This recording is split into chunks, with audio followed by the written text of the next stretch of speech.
जय श्री राम। प्रिय भक्त हो, आज हम देखने वाले हैं रामायण का एक परम पवित्र अध्याय। मित्र हो, आज हम देखने वाले हैं राजा सुमति से। सत्कृत हो, एक रात विशाला में रहकर मुनियों सहित श्री राम का मिथिलापुरी में पहुंचना और वहाँ सुने आश्रम के विषय में पूछने पर विश्वामित्र जी का उनसे अहल्या को शाप प्राप्त होने की कथा सुनाना। मित्र हो, इस परम पवित्र अध्याय को शुरू करने से पहले कमेंट में जय श्री राम ऐसा लिखकर चैनल को सब्सक्राइब कीजिए। जय श्री राम। वह परस्पर समागम के समय एक दूसरे का कुशल मंगल पूछकर बातचीत के अंत में राजा सुमति ने महामुनि विश्वामित्र से कहा, ब्राह्मण आपका कल्याण हो। ये दोनों कुमार देवताओं के तुल्य पराक्रमी जान पड़ते हैं। इनकी चाल ढाल हाथी और सिंह की गति के समान है। ये दोनों वीर सिंह और सांड के समान प्रतीत होते हैं। इनके बड़े बड़े नेत्र विकसित कमल दल के समान शोभा पाते हैं। ये दोनों तलवार, तरकस और धनुष धारण किए हुए हैं। अपने सुंदर रूप के द्वारा दोनों अश्विनी कुमारों को लज्जित करते हैं तथा युवावस्था के निकट आ पहुँचे हैं। इन्हें देखकर ऐसा जान पड़ता है मानो दो देव कुमार दैवच्छावश देवलोक से पृथ्वी पर आ गए हो। मुनिवर, ये दोनों किसके पुत्र हैं और कैसे, किस लिए यहाँ पैदल ही आए हैं?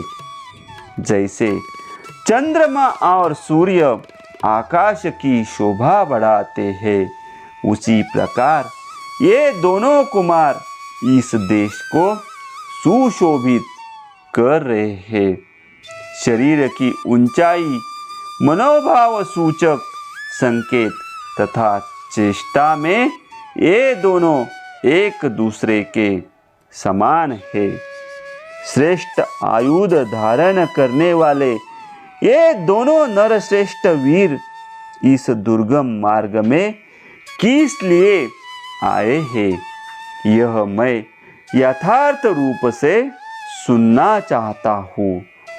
सुमति का यह वचन सुनकर विश्वामित्र जी ने उन्हें सब वृत्तांत यथार्थ रूप से निवेदन किया। सिद्धाश्रम में निवास और राक्षसों के वध का प्रसंग भी यथावत रूप से कहे सुनाया।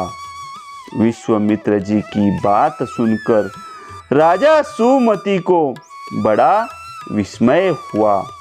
उन्होंने परम आदरणीय अतिथि के रूप में आए हुए उन दोनों महाबली दशरथ पुत्रों का विधि पूर्वक आतिथ्य सत्कार किया। सुमति से उत्तम आदर सत्कार पाकर वे दोनों रघुवंशी कुमार वहाँ एक रात रहे और सवेरे उठकर मिथिला की ओर चल दिए।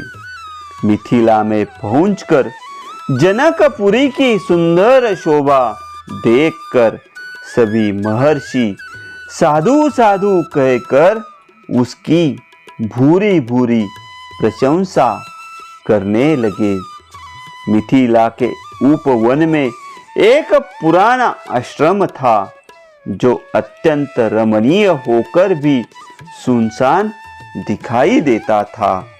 उसे देखकर श्री रामचंद्र जी ने मुनिवर विश्वामित्र जी से पूछा, भगवान, यह कैसा स्थान है जो देखने में तो आश्रम जैसा है, किंतु एक भी मुनि यहाँ दृष्टिगोचर नहीं होते हैं।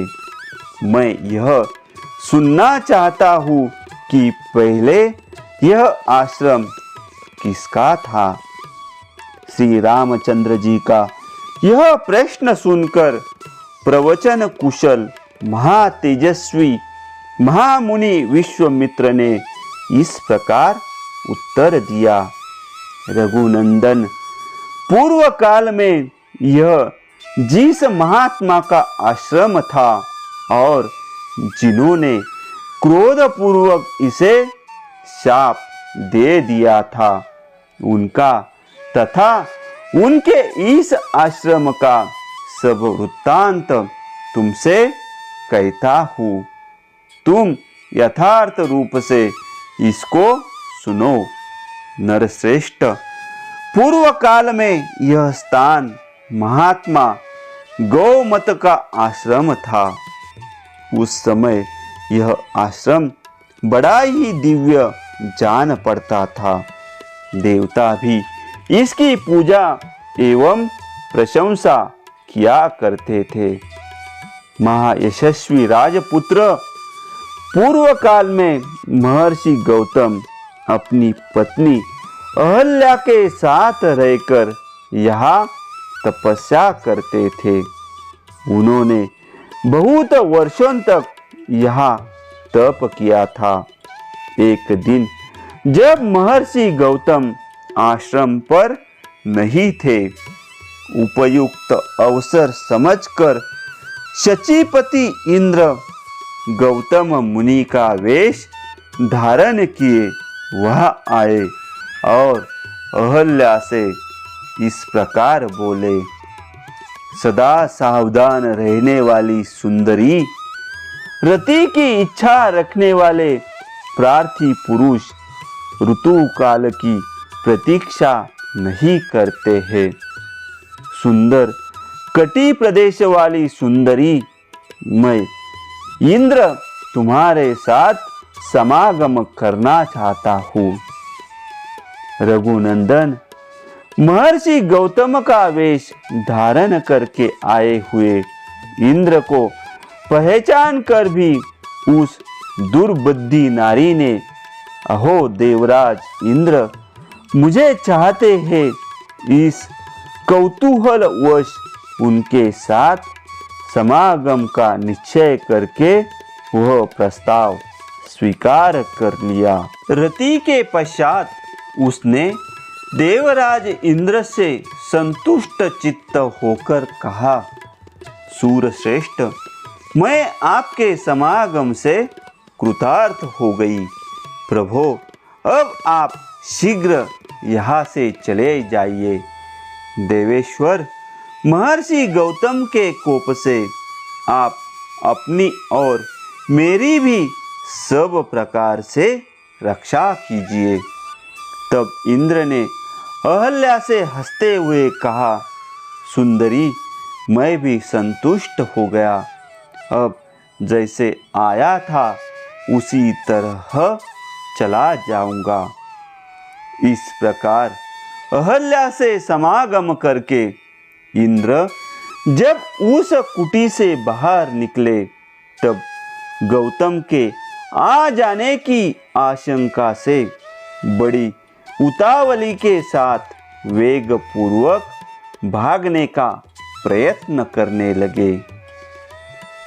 इतने में ही उन्होंने देखा देवताओं और दानवों के लिए भी दुर्धर्ष तपोबल संपन्न महामुनि गौतम हाथ में समीधा लिए आश्रम में प्रवेश कर रहे हैं। उनका शरीर तीर्थ के जल से भिगा हुआ है और वे प्रज्वलित अग्नि के समान उद्दीप्त हो रहा है। उन पर दृष्टि पड़ते ही देवराज इंद्र भय से कांप उठे। उनके मुख पर विषाद छा गया। दुराचारी इंद्र को मुनि का वेश धारण किए देखकर सदाचार संपन्न मुनिवर गौतम जी ने रोष में भरकर कहा, दुर्मते, तूने मेरा रूप धारण करके यह न करने योग्य पाप कर्म किया है, इसलिए तू विफल हो जाएगा, मतलब अंडकोश से रहित हो जाएगा। रोष में भरे हुए महात्मा गौतम के ऐसा कहते ही सहस्रास्त्र इंद्र के दोनों अंडकोश उसी क्षण पृथ्वी पर गिर पड़े। इंद्र को इस प्रकार शाप देकर गौतम ने अपनी पत्नी को भी शाप दिया, दुराचारिणी, तू भी यहाँ कई हजार वर्षों तक केवल हवा पीकर या उपवास करके कष्ट उठाती हुई राख में पड़ी रहेगी। समस्त प्राणियों से अदृश्य रहकर इस आश्रम में निवास करेगी। जब दुर्धर्ष दशरथ कुमार राम इस घोर वन में पदार्पण करेंगे, उस समय तू पवित्र होगी। उनका आतिथ्य सत्कार करने में से तेरे लोभ मोह आदि दोष दूर हो जाएंगे और तू प्रसन्नता पूर्वक मेरे पास पहुंचकर अपना पूर्व शरीर धारण कर लेगी। अपनी दुराचारिणी पत्नी से ऐसा कहकर महातेजस्वी महातपस्वी गौतम इस आश्रम को छोड़कर चले गए और सिद्धों तथा चारणों से सेवित हिमालय के रमणीय शिखर पर रहकर तपस्या करने लगे। भक्त हो, इस प्रकार रामायण का यह परम पवित्र अध्याय संपन्न हुआ। अगला अध्याय सुनने के लिए चैनल को सब्सक्राइब कीजिए और कमेंट में लिखिए, जय श्री राम।